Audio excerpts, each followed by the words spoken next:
Greetings, members, one and all of the Salvation Nation. Central banks could sell their gold soon. If this happens, you guessed correctly, we are going to explore.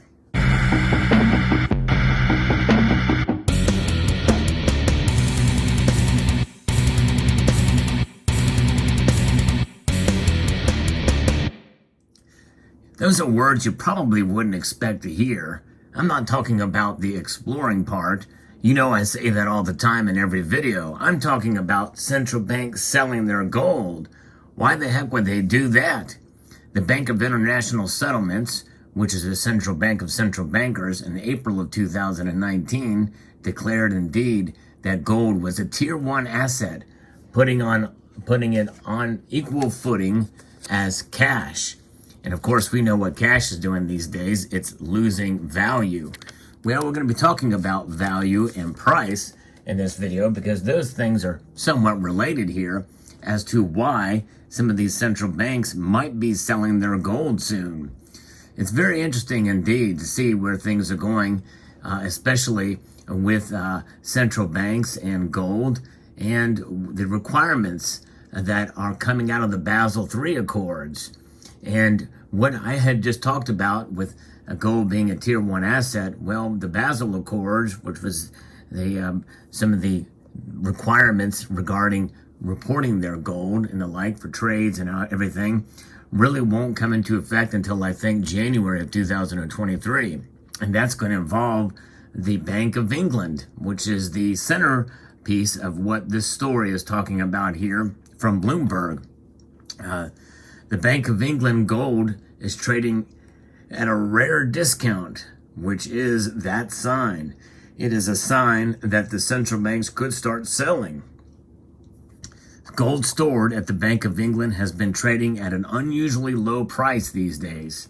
It's a sign that central banks may be shedding some of their holdings. And Bank of England being ground zero, their vaults contain 5,676 tons of bullion. By the way, the United States alone holds over 8,000 tons of bullion, but they are one of the largest stockpiles in the world of gold. And again, I refer to a video by periodic videos that showcases the Bank of England's gold. It's pretty impressive video to see. But this is the Bank of England who holds gold on behalf of other central and commercial banks. By the way, I think they still have some of Venezuela's gold as well. Gold held by central banks is typically bought and sold between large institutions in bilateral trades at prices usually within a few cents of the market rate.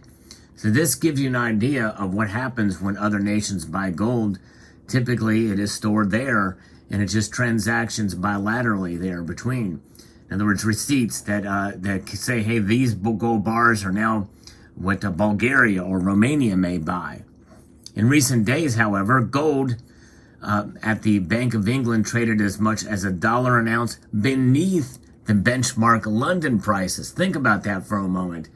Within a few cents of the market rate. I don't know if that's per ounce or how they measure that. It's not really quantified here, but now it's trading as much as $1 an ounce beneath the benchmark London prices. According to traders familiar with the matter, such a big discount usually indicates a big institution like a central bank selling a sizable amount of reserves to raise US dollars or other currencies, one of the traders said. Central banks expanded their gold holdings by almost 456 tons in 2021, according to the latest World Gold Council data, in a long-running trend driven by emerging markets diversifying their reserves away from foreign currencies. So they're adding more gold. That's right, they're adding more to it. That's what they did in 2021. In fact, if you look at a chart, you can see how much they've been buying since about 2010, and it wasn't much in 2010, but it certainly was a lot in the following years after 2010. In fact, 2013 was the epitome with about 629.5 tons only eclipsed by, after a period of slowing after 2015 and 2018. Between that period, over the last 12 years, 2018 holds at the largest buying period of gold for that year, with 656.2 tons. So 21 is definitely a lot lower than that, but nonetheless, still, they're adding a lot of gold. And a long-running trend driven by emerging markets diversifying their reserves away from foreign currencies. Notable buyers included Brazil, Thailand, and Ireland, which made its first purchase since 2019. Covered that on this channel. Buying may slow during 2022, with financial institutions looking to hold more interest-bearing dollars as the Federal Reserve gears up for aggressive monetary tightening. Indeed, the greenback is on track for its biggest annual increase in 7 years. It's rearing its ugly head again. The dollar is, folks.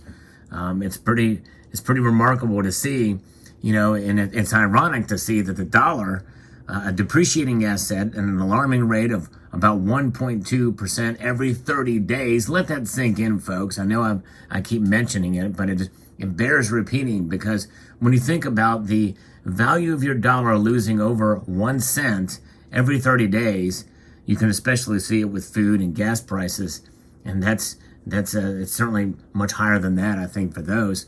But on average, across all the measures, according to the official numbers by this Consumer Price Index, the dollar is waning in value, but yet it's strong. It's on its increase in 7 years, putting pressure on the currencies and borrowing costs of emerging market nations.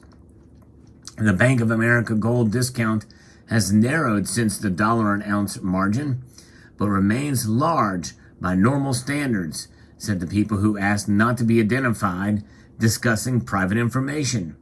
Bullion has slipped more than 12% since peaking in March, leaving it close to unchanged this year, except for what we saw just recently.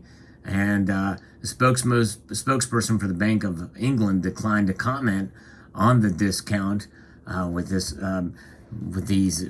article here written from Bloomberg. So very interesting indeed, and that is quite telling about where things are going and what could possibly be the case in this upside down world of high inflation, the threats of recession, stagflation, and so much more, putting pressure.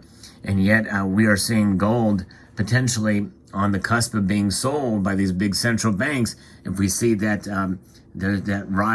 that deficit rise, in other words, the cheap cost, in other words, selling for under $1 an ounce over under spot, is quite alarming in my view, and it tells us something that there could be something happening here. And so if we see that price widen more, then we will see banks potentially sell their gold, and some deals may already be in the works. They may just be waiting for the right time. With the price increases, they may be waiting for another pullback, and it may not happen for a few more months as we see another round of interest rate hikes by the Fed. And it may not be this next meeting, but the meeting after, perhaps the meeting in June or what have you. They may decide to raise the rates then, and then that could strengthen the dollar even more, which will put pressure on gold's price. And then they will go ahead, and I don't know, you would think that if the price, they would want to sell at a higher price, but if the price of gold goes down and they're negotiating at a lower price, like $1.50 an ounce under, and the price is lower, then that's when they would make the move. I don't know. Somebody's going to buy it for that price for sure, and they're going to be on track to sell it. It's kind of a strange world, and the world of central banks and how they trade. But nonetheless, in my view, that would not be a wise move. But who knows what the going-ons there, especially if they want to try to strengthen their forex with dollars. And that's just it. I think that's kind of where things are, is some of these central banks, they have diversification tools too. They have foreign exchanges too. That's what Russia has talked about. And we've discussed that on this channel with Russia. but also other central banks around the world. Over 60% of them, nations transact with and hold dollars. And that is where we are at today. I think this is why some of the modern monetary theorists don't feel threatened by their activity. They have no restraints. They have nothing holding them back. They can just do what they do, to the point where essentially these central banks around the world, some of them at least, regardless of whether the Bank of International Settlements recognizes gold as a tier 1 asset, they care not, because they want the dollar.